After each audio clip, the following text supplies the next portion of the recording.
Friends, या आहेत आपल्या शेवग्याच्या शेंगा म्हणजेच मोरिंगा. शेवग्याला आपल्या आहारात सुपरफूड का म्हटलं जातं माहीत आहे का? या शेंगामध्ये फायबर, विटॅमिन सी आणि अशी अनेक महत्त्वाची मिनरल्स असतात. म्हणूनच आपल्या पारंपरिक आहारात शेवग्याचं एक खास स्थान आहे. आणि आज आपण बनवणार आहोत एकदम घरगुती, चविष्ट आणि पारंपरिक शेवग्याच्या शेंगाची आमटी. चला तर मग ही आमटी बनवायला सुरू करूया. आता इथे मी घेतलेलं आहे 1 कप भरून खोवलेलं खोबरं. त्यात ॲड करते 3 सुक्या मिरच्या, 1 चमचा मिरची पावडर, अर्धा चमचा हळद पावडर, अर्धा चमचा धणे, 4 ते 5 मिरी आणि थोडीशी चिंच. आणि आता याची आपल्याला एकदम बारीक अशी पेस्ट तयार करून घ्यायची. आता तुम्ही बघितलं असेल त्याच्यात मी 4-5 तांदळाचे दाणे सुद्धा घातलेले आहेत.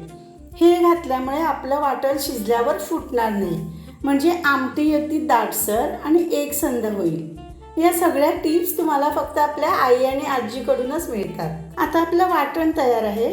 आता आमटीची फोडणी तयार करून घेऊया. एक पितळीचं भांडं घेतलेलं आहे.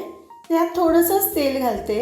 तेल गरम झालं की मोहरी, खडा हिंग आणि एकदम थोडीशी उडदाची डाळ आणि थोडीशीच मेथी. इथे तुम्हाला आवडत असेल तर कढीपत्ता सुद्धा घालू शकता.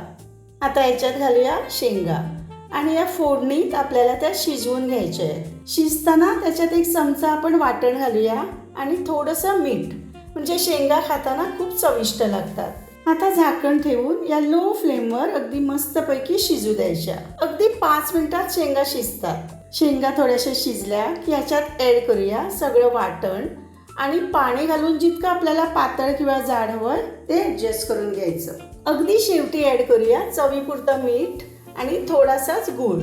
आणि हो, अगदी हलक्या हाताने आपल्याला हे ढवळून घ्यायचं आहे, नाहीतर सगळ्या शेंगा मोडून जातील. आणि तुम्ही बघू शकता फ्रेंड्स, अगदी दाटसर अशी आपली शेंगाची आमटी तयार आहे. आणि आमटीचा मस्त वास घरभर पसरलेला आहे. गरमागरम भातासोबत ही आमटी आणि बरोबर थोडंसं दही, अगदी स्वर्गीय सुख. रेसिपी नक्की करून बघा आणि आवडली तर लाईक आणि शेअर करा. आणि तुम्ही शेंगाची आमटी बनवत असाल तर तुमची रेसिपीसुद्धा कमेंटमध्ये मला शेअर करा. परत भेटू लवकरच. तोपर्यंत स्वस्त रहा, मस्त रहा.